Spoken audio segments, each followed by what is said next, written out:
Հաղթանակ թաղամասի սիրելի բնակիչներ, Հայաստանի Հանրապետության հպարտ քաղաքացիներ, ողջունում եմ բոլորին։ Շնորհակալ եմ, Ժողովուրդ ջան։ Ժողովուրդ ջան, նախընտրական քարոզարշավը եզրափակիչ փուլ է մտել եւ շատ կարեւոր է արձանագրել, թե այս բոլոր թեմաների մեջ մենք ինչ խնդիր ենք հետապնդում։ Մեր մեծագույն խնդիրն է նոր որակի պետություն ստեղծելը կամ ավելի ճիշտ Հայաստանի Հանրապետությունը նոր որակի պետություն դարձնելու բնականոն գործընթացը շարունակելը։ Այսօր Հայաստանում ընդամենը ժամեր առաջ Գագարին բնակավայրում տեղի ունեցավ արհեստական բանականության առաջին գործարանի բացումը շուրջ ավելի քան 70 միլիոն դոլարի ներդրմամբ։ Հունիսի մեջ տեղի կունենա արհեստական բանականության երկրորդ գործարանի բացումը հրազդանմեքենա գործարանի տարածքում, որը ըստ կանխատեսումների կարող է դառնալ մինչև 5 միլիարդ դոլարի ներդրում Հայաստանի Հանրապետությունով։ Սա նշանակում է, որ Հայաստանի Հանրապետությունը ավելի ակտիվորեն է մտնում տեխնոլոգիական եւ տնտեսական տրանսֆորմացիայի փուլ։ Դուք մայիսի 28-ին Հանրապետության հրապարակում տեսաք զորահանդեսը Հայաստանի Հանրապետության նոր բանակի։ Մենք այդտեղ ցուցադրեցինք ժամանակակից, գերժամանակակից նորագույն սպառազինություն, որի մի հատվածը արտադրված էր օտար երկրներում, բայց մյուս հատվածը արտադրված էր Հայաստանի Հանրապետությունում, եւ սա մեր առանձնակի ուրախության եւ հպարտության առիթ է։ Բայց ուզում եմ նաեւ արձանագրենք, որ այդ արդյունքը մենք ունեցել ենք այդ թվում նրա պատճառով, որ 2017 թվականի համեմատ 2025 թվականին մենք գիտության ֆինանսավորումը 2.8 անգամ 180%-ով ավելացրել ենք։ Մենք գիտության ոլորտում 100-ից 300%-ով ավելացրել ենք ֆինանսավորումը եւ աշխատավարձերը։ Մենք գիտության ոլորտում 20 միլիարդ դրամ ենք ներդրել գիտական, գիտահետազոտական եւ կրթական կազմակերպություններին գիտական սարքավորումներով ապահովելու համար։ Եվ այդ ծրագրի գագաթնակետը, թագն ու պսակը Երևանի պետական համալսարանի համար նոր 10 միլիոն դոլար արժողությամբ սուպեր համակարգչի գնումներ, որը տեղադրված է, աշխատում է եւ որը հասանելի է մեր ամբողջ գիտական եւ կրթական համակարգի համար։ Մենք այսպիսով իրականացնում ենք Հայաստանը նոր որակի պետություն դարձնելու եւ պետության վերելքի մեր օրակարգը։ Եվ նաեւ այս ծրագրի շրջանակներում է 300 դպրոց, 500 մանկապարտեզ ծրագրի իրագործումը։ Եվ ուրախ եմ ասել, որ առաջին 300 դպրոց, 500 մանկապարտեզի ծրագիրը ավարտելուց հետո մենք սկսում ենք երկրորդ 300 դպրոցը եւ այդ թվում ինձ տեղեկացրին, որ հաղթանակ թաղամասի դպրոցը նույնպես ընդգրկվում է հաջորդ 300 դպրոցի ծրագրի մեջ։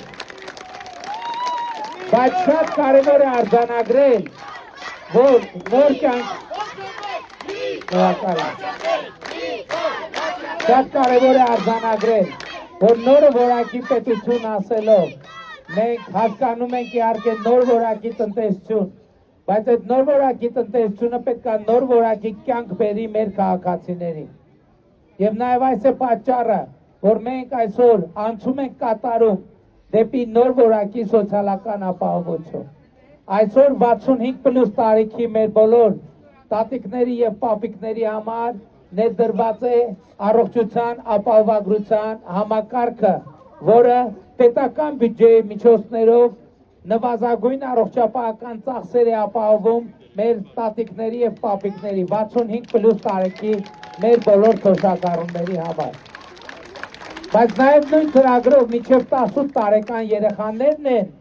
ապահովագրվում առողջության պետական բյուջեի հաշվին եւ դա նույնպես մեծ պատիվ եւ պարտավորություն է մեզ համար, այսինքն եւ 65+ տարեկի դոշակառուները եւ մինչեւ 18 տարեկան երեխաները պետական բյուջեի հաշվին ապահովագրում են եւ սա սոցիալական նոր որակի պետության մասին է։ Ուզում եմ ընդգծել, որ այսօր առաջին անգամ մեր երկրի պատմության մեջ միջին կենսաթոշակը ավելին է, քան նվազագույն սպառողական զամբյուղը։ 2018 թվականին, երբ ես ընտրվել եմ վարչապետ, Հայաստանում նվազագույն թոշակը եղել է 16,000 դրամ։ Այսօր 46,000 դրամ է նվազագույն թոշակը, գումարած անկանխիկ առևտրի դեպքում հետ վճարի համակարգը, որը արդեն 4 տարի Հայաստանում գործում է։ Շատ կարևոր է ընդգծել նաև,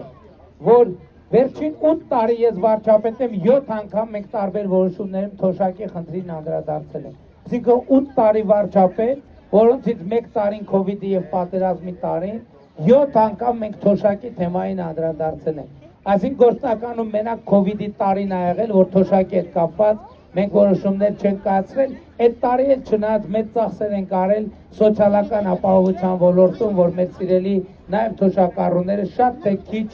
տանելի լինի նրանց այդ լոկդաունի եւ մնացած այլ պայմանները։ Այս ամենը իհարկե շատ կարևոր է, սիրելի ժողովուրդ,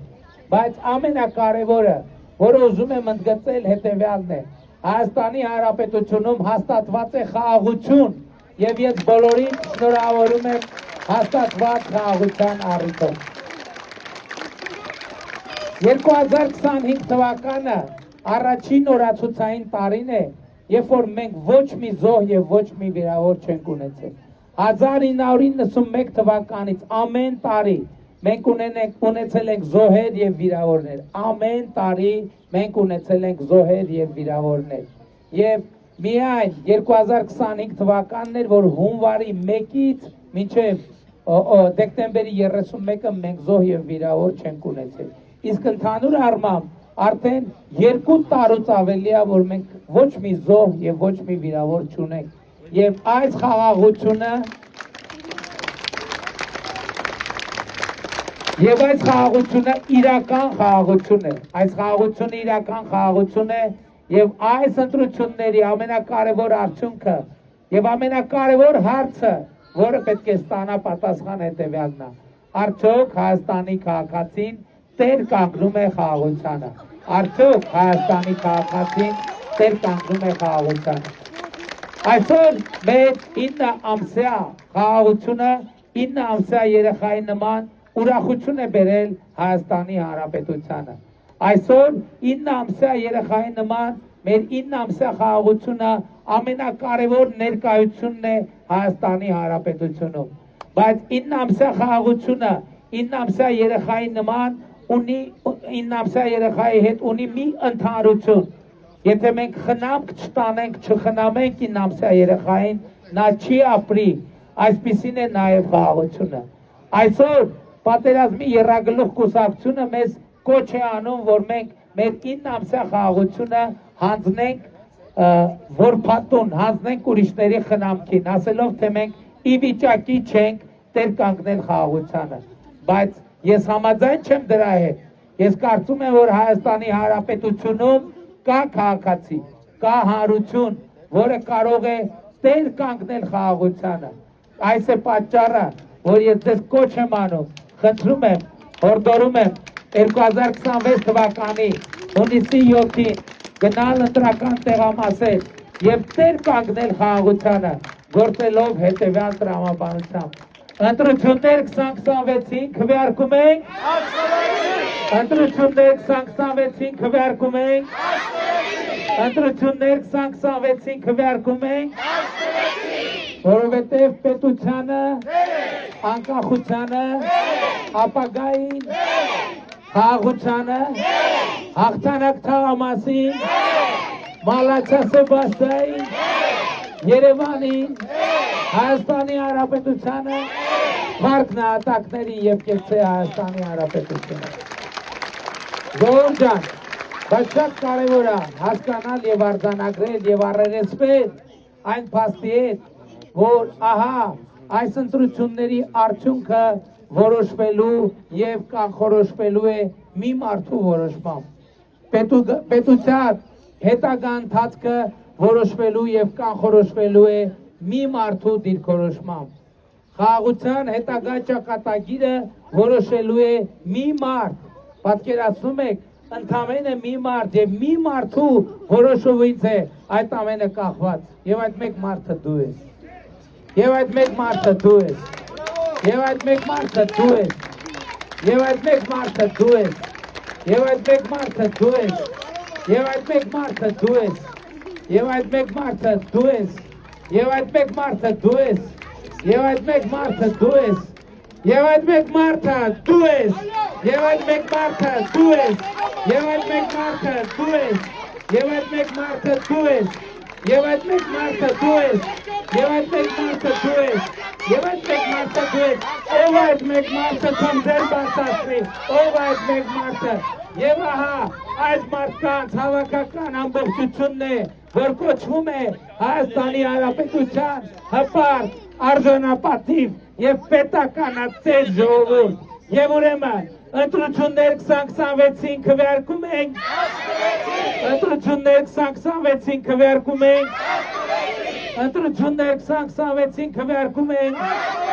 որովհետև պետությանը, անկախությանը, ապագային, խաղաղությանը, հաղթանակ թաղամասին, Մալաթիա Սեբաստիային,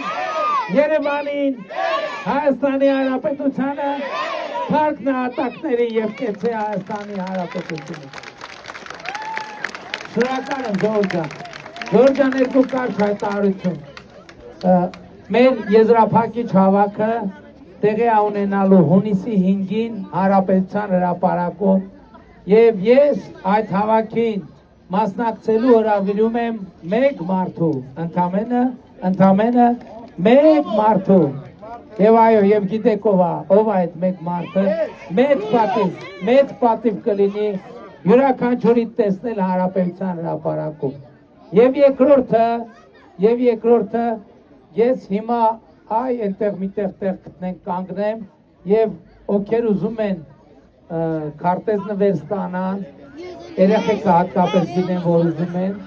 մի որոշակի ժամանակ մենք մոտավորապես 20 րոպե, 15 րոպե ժամանակ ունենք